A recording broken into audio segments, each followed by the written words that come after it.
এবার গোপাল কি করেছে, এবার হামাগুড়ি দিয়ে যখন দিতে যাবে, এইদিকে যখন মা নন্দরানী নিয়ে আসে গোপালকে কোলে করে, এবার এসে শুনতে পেলেন শৈল মেয়ে অন্ধ। এবার আমার গোপালকে তার মা অর্থাৎ যশোমতী খুব শক্ত করে কোলে ধরে আছে। কেন? সে মনে মনে চিন্তা করলো, আমার গোপাল যদি ওই অন্ধ মেয়ের কাছে যায়, তাকে স্পর্শ করলে যদি আমার গোপালও অন্ধ হয়ে যায়, এটা খুব শক্ত করে ধরে আছে। অন্তরে জানি ভগবান মনে মনে চিন্তা করলেন, এভাবে তো মায়ের মধ্যে ঘোরানো যাবে না। তাই কি করলেন, মায়ের গলায় ছিল একটা গজমতির হার, গোপাল গজমতির হারটা টান দিয়ে ছিঁড়ে দিলেন। যখনই টান দিয়ে ছিঁড়ে দিলেন, এবার মা যশোমতী গোপালকে মাটিতে রেখে দিলেন। দুষ্টু ছেলে, আমার এত সুন্দর মালাটা ছিঁড়ে দিলে তুই। যখন গোপালকে মাটিতে রাখলো, এবার গোপাল কি করলো, মা এদিকে গজপতির হাত তোলাতে থাকলো, গোপাল হামাগুড়ি দিয়ে চলে গেল রাধারানীর কাছে।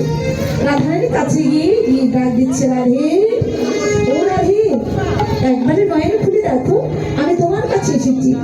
যখনই গায়ে স্পর্শ করেছে আমার গোবিন্দ, এবার রাধারানী নয়ন খুলে দেখলো। আর যখনই নয়ন খুলে দেখলো, আমাদের রাধা গোবিন্দের নয়নে নয়নে মিলন হয়ে গেল।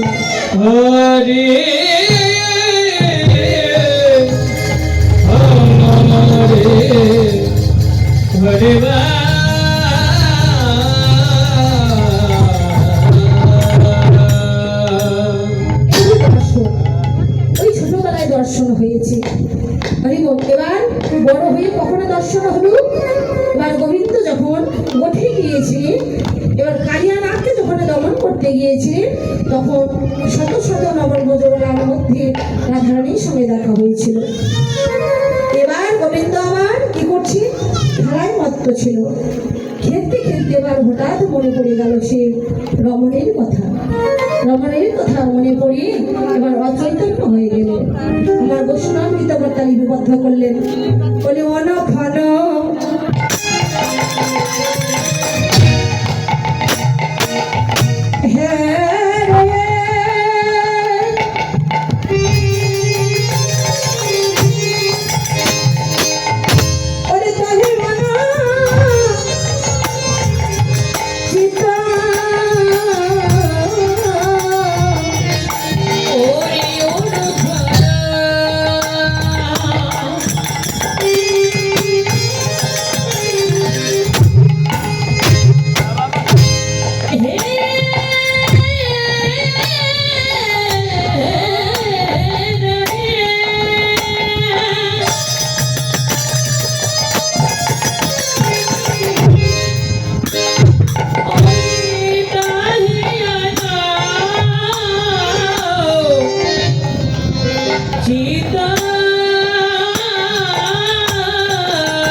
দূরে গেল